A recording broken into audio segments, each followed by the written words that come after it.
January 25th, And so by default, that 2022. means that practice is by definition dehumanizing. And we are creating the conditions of dehumanizing the most vulnerable, the most wounded children in our society under the auspices that we're creating opportunity for them.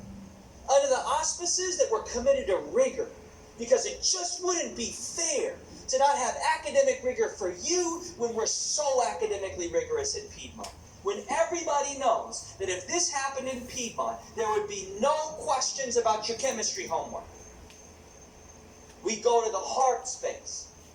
We'd heal the heart space first because everybody knows if the heart space ain't right, you ain't getting into the head space. But we keep banging on the head space with young people who we know have wounded hearts. And it makes no sense unless we see those young people as less than human. And then we rationalize it. A great starting point, okay? And I'm assuming many of you are here because you're already invested in understanding this work. But you're almost certainly working with colleagues who aren't, who don't get it, okay? Who don't even know where to start. This book is a great primer. Okay, Bruce Perry is considered the nation's leading expert on child trauma.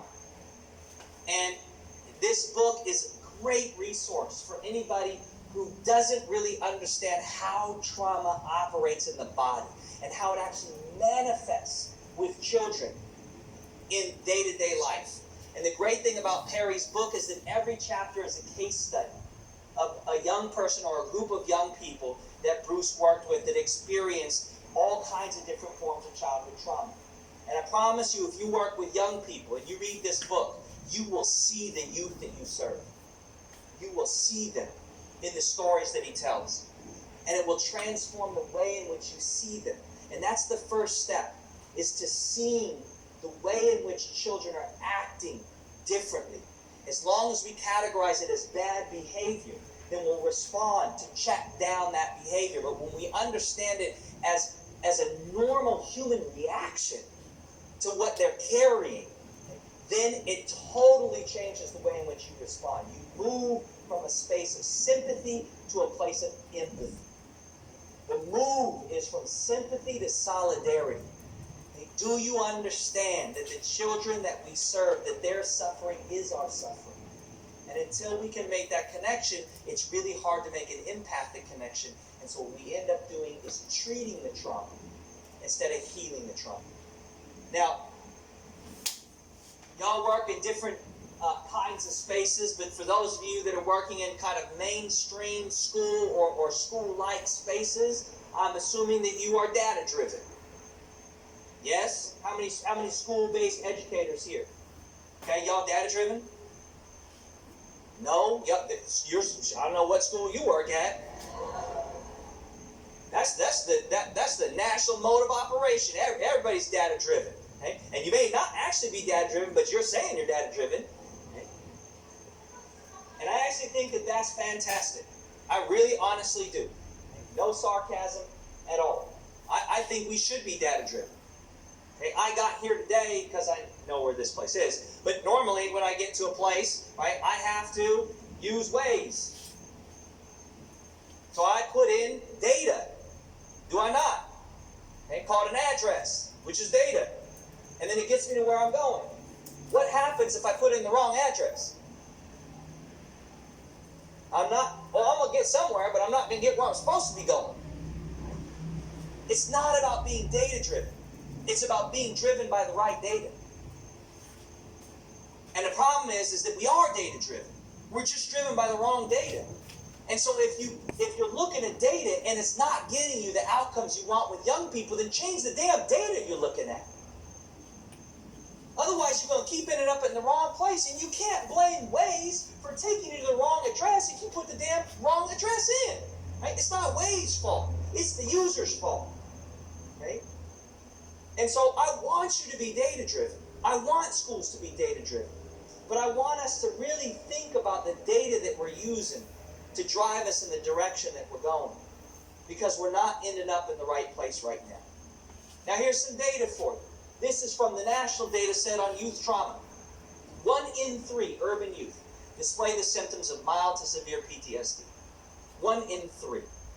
When they compared that to the Pentagon's data for soldiers returning from live combat, what they found is that urban youth are actually twice as likely as soldiers returning from live combat to experience PTSD.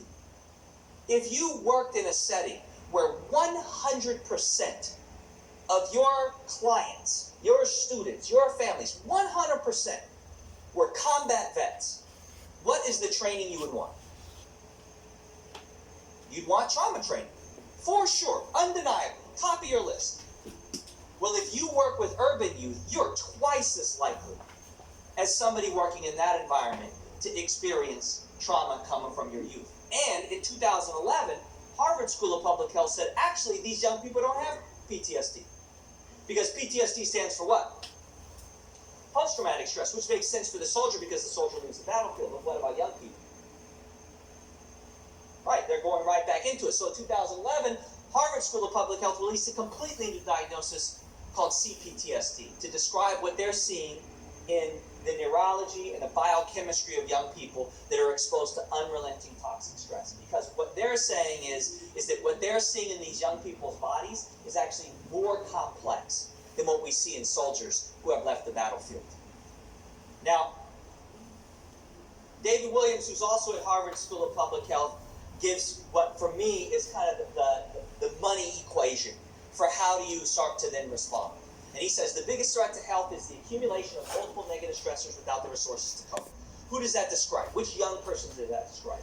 Multiple negative stressors, no resources to cope. It describes the kid who's doing the worst, okay, in any mainstream institution. Okay? So that's your starting point. Anytime you're struggling with a young person, start with the first half of the equation. What I see happen all the time from the sensibility of care is you've got a kid who's coming apart and you start shoving resources at her. You start shoving resources at her. And it doesn't change anything. And the reason why is because you haven't done the first part of the equation. You've jumped straight to resources. Okay? And resources that don't actually meet the needs of the negative stressor aren't resources at all. So the first work has to be relationships. It has to be what's going on. What happened? What do you need? Okay? And once you identify the negative stressors, then you can actually start directing young people to the resources that actually help to relieve the stressor in their life. Okay? But the problem with that is that means you actually have to get to know kids. And for some reason, so many adults that are working with kids seem loath to actually want to get to know kids. Right?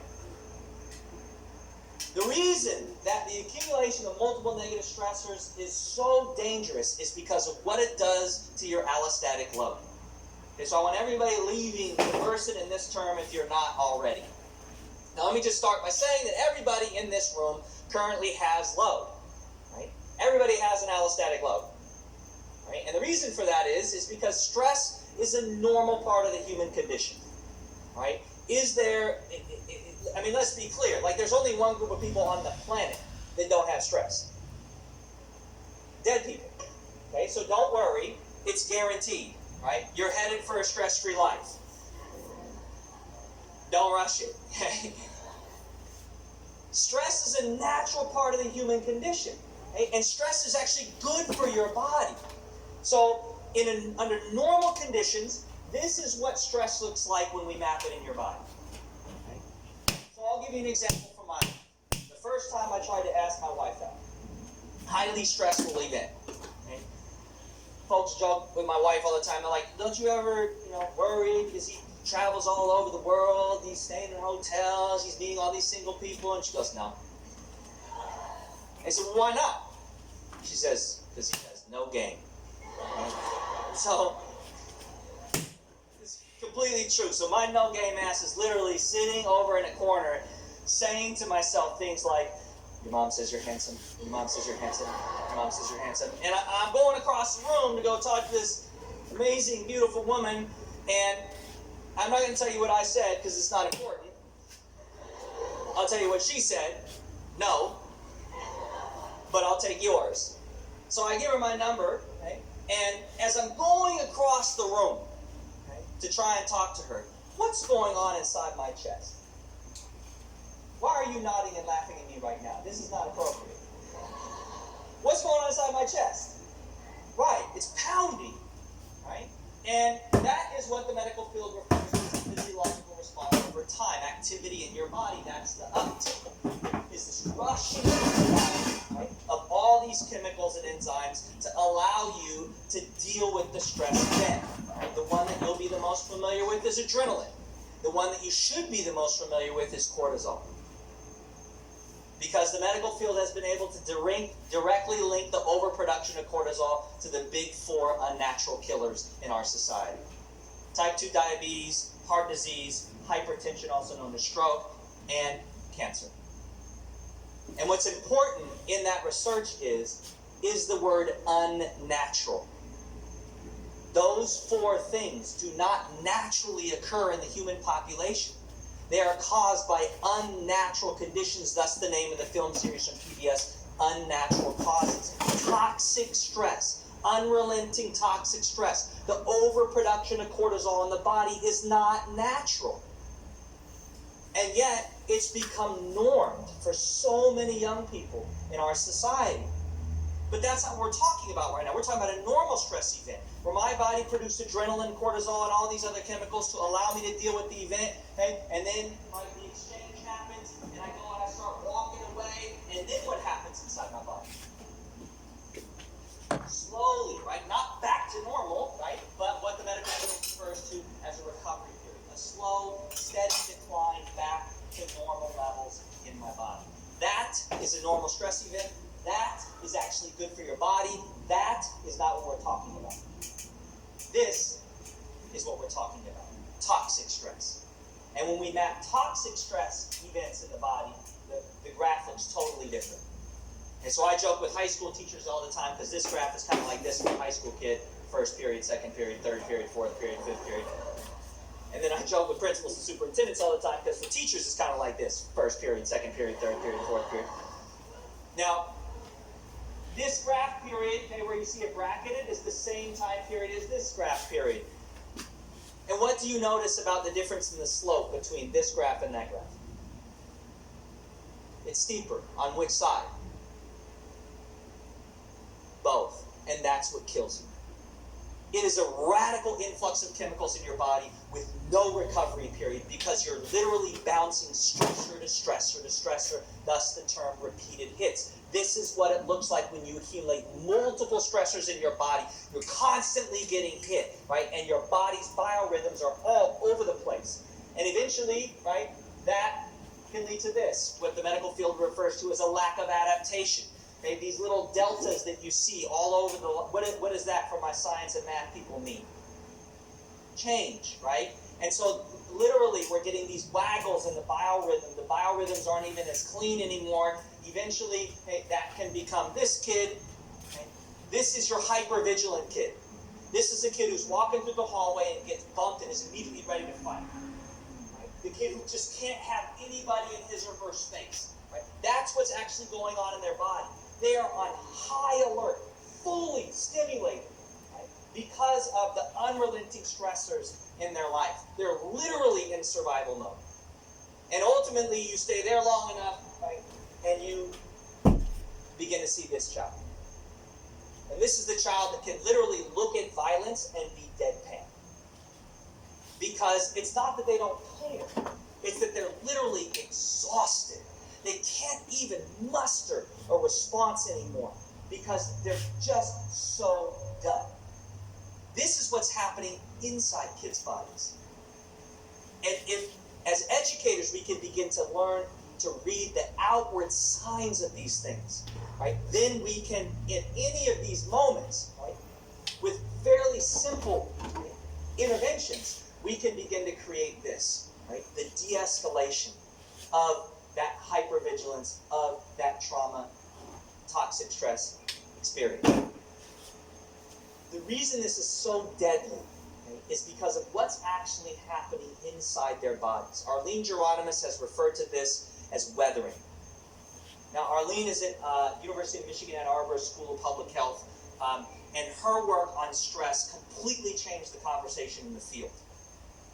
And she does like high-end regressions and all this sort of, hyper science that I don't even pretend to understand.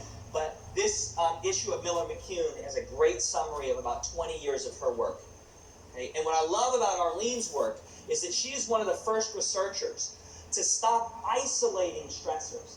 So for a long time, the research in stress and toxic stress was looking at, well, how does racism affect the body? Or how does poverty affect the body? Or how does patriarchy affect the body?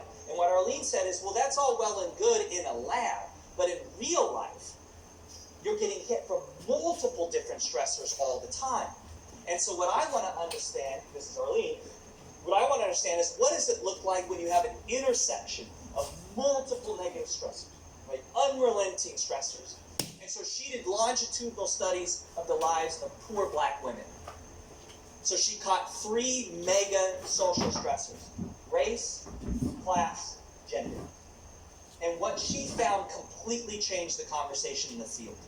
Because what she found is these women who were biologically 40 years old, okay, inside their bodies, had the bodies of 65-year-old women. They had literally aged over 2 decades internally.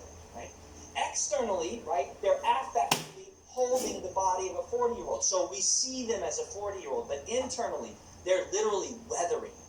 Their bodies are literally deteriorating because of how stress affects the body systems.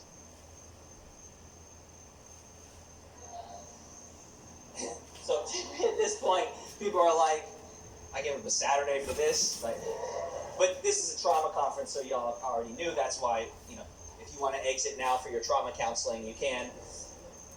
My mother's 87 years old, and she has recently discovered email, which means that I get updates on Jesus all the time. I'm informed when he's risen, and then when he's dead, and then when there's 2 sets of footprints in the sand, and then there's only one. And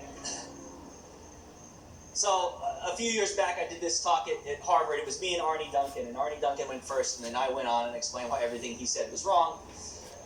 And Harvard made a big deal of it, and they put it on their YouTube channel. And so one of my older brothers gets hold of the YouTube link, and he emails it to my mom. And my mom calls me up and says, hey, son, your brother just sent me your Harvard talk. I'm going to go on YouTube, and I'm going to watch it, and then I'm going to call you back and let you know what I think. I'm like, all right, cool, Ma. So about 90 minutes later, my mom calls me back. I said, what'd you think, Ma? She says, I think you curse too much.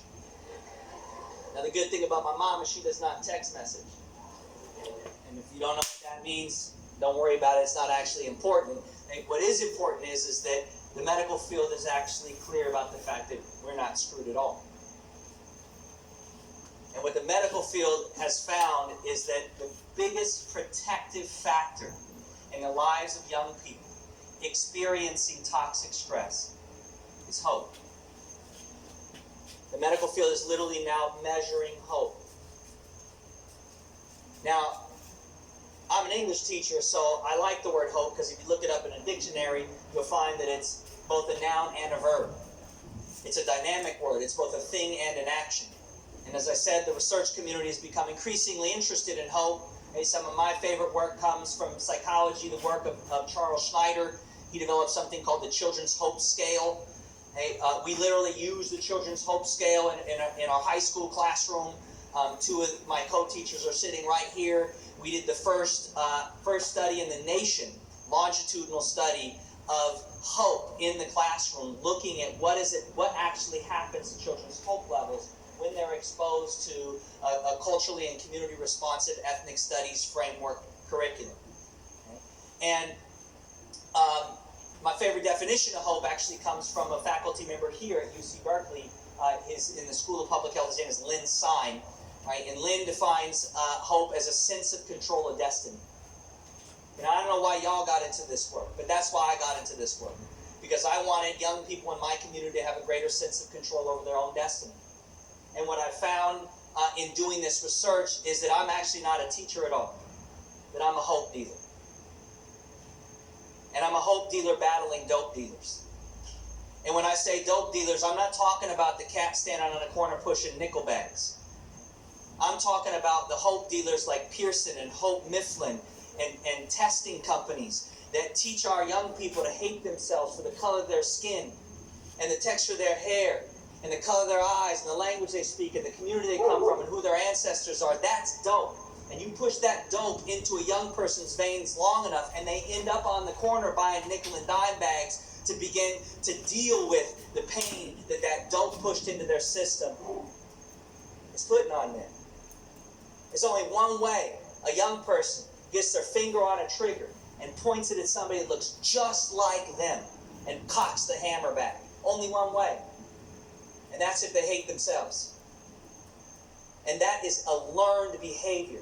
We are teaching our children to hate themselves. And that is dope. And the antidote to that dope is hope. And the reason that the medical field finds that hope is so powerful as an agent, as an inoculation to toxic stress, the agent of that, the creation of that, is directly linked to the number of caring adults that a young person can name in their life. That is causal. Caring adults cause hope in young people's life. And what they find in the research, no outliers, what they find in the research, study after study after study, is the more caring adults a young person can actually name, the higher their hope levels. And they find that the higher their hope levels, the more likely that that young person effectively navigates toxic stress. And the more that I've done this research, the more that I've realized that I'm not actually onto anything new. That I'm simply upholding the principles of our ancestors that we've gotten so far away from, as schools have become all about sanitizing the experience. Safety. False narration of safety. Right? Never allowing young people to bring their woundedness in. No space for that in our academic rigor. Now, I told y'all in the beginning that I come from the Opata people within, which then connects me to the Mexicayo and the Mayan. And the Mayan people had one core principle. They taught all their children called In Lakesh, and the idea of In Lakesh became, at least for a brief moment, right, an increasing part of the educational dialogue, particularly the progressive education community, because of the work of the Race Studies program in Tucson Unified. And those folks taught me so much, right, about my own ancestry and my own history, and In Lakesh. Now, In Lakesh, for those of you not familiar with it, okay, is essentially the story of the smoking mirror. It is the idea that we would teach all our children that every single living being that you come across is a smoking mirror. That is not the question. The question is whether or not you can muster the courage, character, and commitment to clear the smoke away. Because if you do, what will you see? You will see yourself. And ultimately, that's the challenge for us as educators.